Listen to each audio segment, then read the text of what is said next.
नमस्कार, स्वागत है एक और नई वीडियो में। चलिए बात करते हैं एक और शख्सियत के बारे में जो शूरवीर ऐसे कि जो शेर से भिड़ जाए और जो कभी भी किसी युद्ध में न हारे हो लेकिन अपनों से हार गए। हिंदवी स्वराज के दूसरे छत्रपति संभाजी महाराज। स्वराज को निर्माण करने में जितना योगदान छत्रपति शिवाजी महाराज का था उतना ही योगदान छत्रपति संभाजी महाराज का उसे सुरक्षित रखने में था। छत्रपति शिवाजी महाराज के पहले बेटे छत्रपति संभाजी महाराज का जन्म पुरंदर किले पे हुआ था। संभाजी महाराज ने 2 साल की आयु में ही अपनी मां सईबाई को खो दिया था। फिर से और एक छत्रपति शिवाजी महाराज का निर्माण करने का जिम्मा खुद मां साहेब जिजाऊ ने लिया और संभाजी महाराज की पूरी देखभाल उन्होंने ही की। शिवाजी महाराज की तरह ही युद्ध को सिर्फ हथियारों से ही नहीं बल्कि बुद्धि के साथ जीता जाना चाहिए, ये बात भी मां साहेब ने उन्हें सिखाई। संभाजी महाराज इतने ज्ञानी थे कि उनको संस्कृत, पुर्तगीज के साथ और 13 भाषाएं आती थी। छत्रपति शिवाजी महाराज के राज्याभिषेक के साथ संभाजी महाराज को मराठा साम्राज्य का युवराज भी घोषित किया गया। राज्याभिषेक समारोह में आए हुए लोगों ने उनकी विनम्रता को बहुत सराहा। उन्होंने 16 साल की उम्र में अपना पहला युद्ध लड़ा और उसे जीता भी। छत्रपति शिवाजी महाराज की दूसरी बीवी संभाजी महाराज की सौतेली माँ और उनके कुछ समर्थकों ने संभाजी महाराज को पन्हाड़ा किले में गिरफ्तार करने की साजिश रची, जहाँ पे शिवाजी महाराज की मृत्यु के वक्त वे थे। वे सभी संभाजी महाराज की जगह राजा राम का राज्याभिषेक करना चाहते थे, लेकिन सरसेनापति हंबीरराव मोहिते इन्होंने संभाजी महाराज का साथ दिया क्योंकि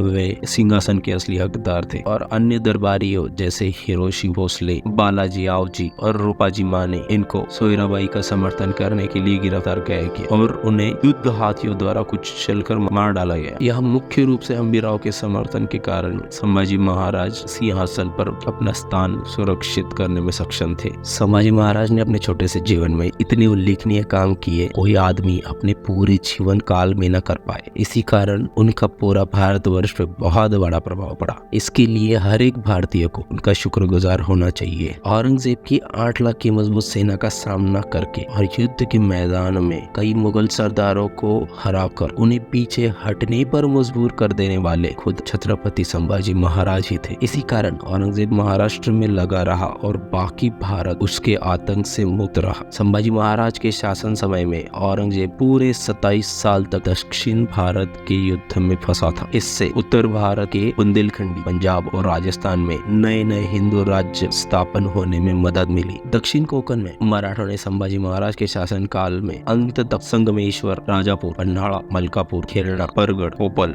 बहादुर बंदा, शिरोले और फोंडा तक कब्जा किया। उत्तरी कोंकण में मराठों ने खुबाला, खंडेरी, राजकोट, सागरगढ़, पद्मदुर्ग और चेउल तथा उनके आसपास के क्षेत्र पर नियंत्रण बनाए रखा था। कर्नाटक में मराठों ने बेंगलुरु, दोड्डाबल्लापुर, तुमकुर, चिकनहल्ली को खो दिया, जबकि वे जिंगी, तंजौर और उनके आसपास के क्षेत्र पर अपना नियंत्रण बनाए रखे थे। छत्रपति संभाजी महाराज नामक औरंगजेब के काल ने उनका जीना तक हराम कर रखा था, लेकिन इसके बाद वे पड़ाव चालू होता है जिसमें छत्रपति शिवाजी महाराज के अपनों ने ही उनके पीठ में खंजर घोंपने का काम किया। औरंगजेब ने अब रणनीति बदल दी और वो संभाजी महाराज का कोई अपना लेकिन जो उनके घर का भेदी हो उसका पता लगाने लगा, जिसमें संभाजी महाराज के साले गनोजी शिर्के का साथ औरंगजेब को मिला। गनोजी ने संभाजी महाराज की पल पल की खबर औरंगजेब को पहुंचानी शुरू कर दी। जब संभाजी महाराज संगमेश्वर में थे और जनता के साथ बातचीत चल रही थी, उस समय उनके पास गिने चुने 500 सैनिक थे और ये खबर गद्दार गनोजी शिर्के ने औरंगजेब को दी थी। औरंगजेब के आदेश पे मुकर्रर खान ने 6000 सैनिकों के साथ छत्रपति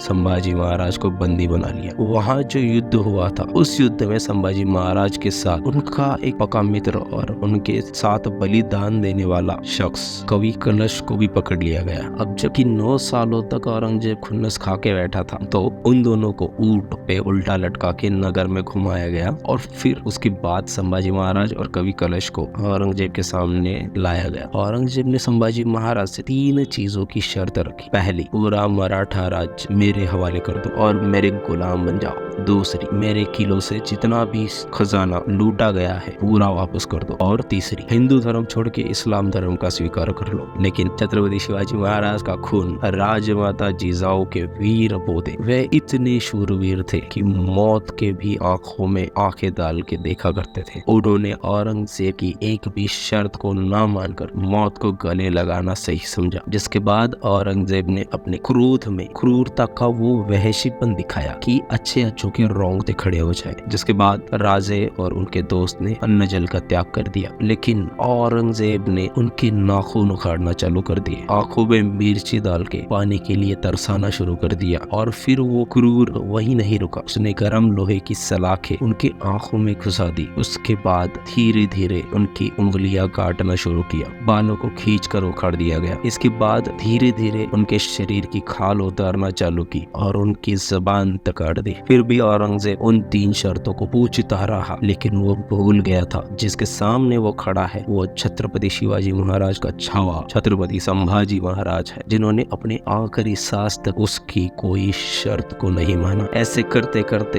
अंततः उनके शरीर के टुकड़े टुकड़े करके फेंक दिए गए। अंत में एक बात ही बोलूंगा, अगर छत्रपति संभाजी महाराज कुछ और साल ही जी जाते तो शायद मुगलिया सल्तनत का नामो निशान तक मिटा देते। क्या समय भी मुस्कुराने वाले छत्रपति संभाजी महाराज ने अपने दोस्त कवि कलश से पूछा कि कोई कविता सूझ रही है कवि, हो तो सुना दो। राजन तुम हो साचे खूब लड़े हो जंग, देख तुम्हारा तेज तख्त त्याजत औरंग। छत्रपति संभाजी महाराज के बारे में जानने वाले और उनके बलिदान को याद रखने वाले बहुत कम लोग हैं, जिन्होंने हिंदवी स्वराज की नींव को टिका के रखा। ऐसी महान शूरवीर शख्सियत को सलाम, ऐसे पराक्रमी महामानव को मेरा शत शत नमन है। क्या आपको इसके पहले छत्रपति संभाजी महाराज के बारे में पता था? हाँ या ना कमेंट कीजिए। वीडियो अच्छी लगी हो तो लाइक कीजिए और मेरे साथ ऐसे ही टॉपिक कवर करने के लिए सब्सक्राइब करके बेल आइकॉन भी दबा दीजिए। चलिए मिलते हैं ऐसी ही एक और नई वीडियो में, तब तक के लिए बाय।